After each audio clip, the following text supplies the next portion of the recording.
सचिन सचिन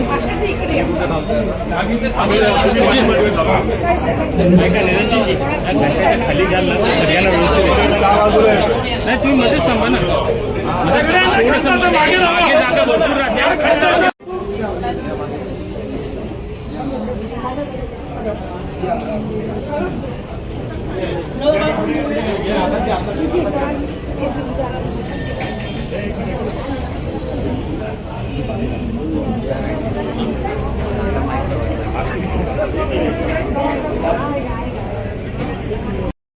महाआरतीचं आयोजन करण्यात आलेलं आहे. त्यामुळे इथेच नाही तर सगळ्याच ठिकाणी महाआरती होते आहे आणि नरेंद्र मोदींच्या दीर्घायुष्यासाठी केले जाते.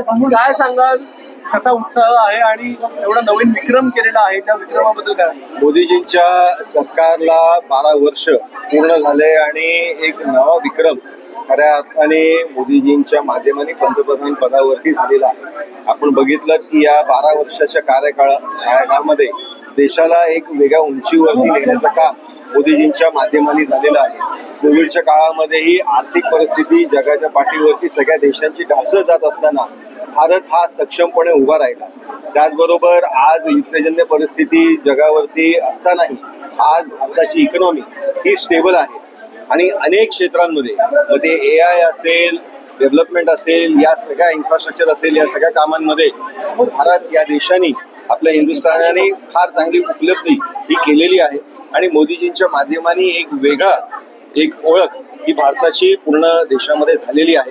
आम्ही सगळेच भारतीय जनता पार्टीचे कार्यकर्ते आज देशभर ठिकठिकाणी वेगवेगळ्या मंदिरामध्ये, कोण गुरुद्वारामध्ये असेल, कोण जैन मंदिरामध्ये असेल, आज हनुमान मंदिरामध्ये आम्ही या इकडे आरती घेऊन या सरकारची आणि त्याचबरोबर मोदीजींच्या दीर्घायुष्यासाठी आम्ही निश्चितपणे देवाकडे प्रार्थना करतोय आणि हा देशाचा आपला विकास असाच उंचावत राहून दे अशी देवाचरणी आमची प्रार्थना आहे. सर्वच भारतीय नागरिकांना चांगली परिस्थिती, चांगली आर्थिक परिस्थिती, सुफलाम आपला देश होऊ दे हीच देवाचरणी प्रार्थना. आतापर्यंत जवाहरलाल नेहरूचा रेकॉर्ड होता. जवाहरलाल नेहरू 3799 होता. आता त्यांचं पुढे गेलेलं ना.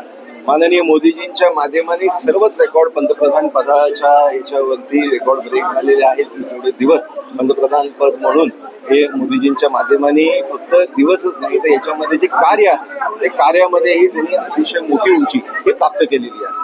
सर, अनेक ठिकाणी अनेक जे विरोधक आहेत ते टीका करतात.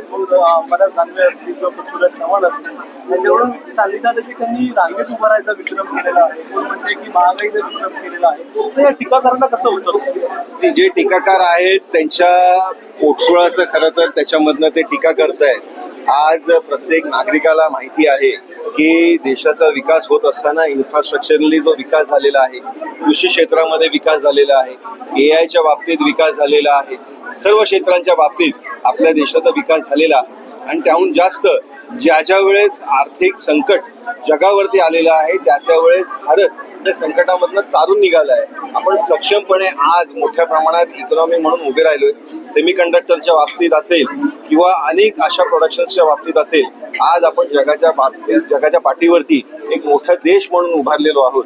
आणि त्याच्यामुळे निश्चितच मोदीजींच्या आणि मोदीजींच्या सरकारच्या माध्यमाने जी उपलब्धी निर्माण झालेली आहे त्याच्यामुळेच एक भारतीयांच्या प्रत्येकाच्या मनात एक विश्वास, हा मोदी सरकारबद्दलची एक आस्था ही निर्माण झालेली आहे. आपण पदवीधर मतदारसंघातून आमदार म्हणून निवडून आलेले आहात. एक जाहिरात जी आहे ती लिंक्डइनवर आणि Naukri.com प्रसिद्ध झालेली आहे. अहमदाबाद स्थित कंपनी आहे. त्यांनी असं सांगितलं की फक्त गुजराती आणि हिंदी असेल तरच आम्ही नोकरी देणार. काय वाटतं, मुंबईमध्ये ही जाहिरात होती? अशा पद्धतीचं जाती थेट ठेवणार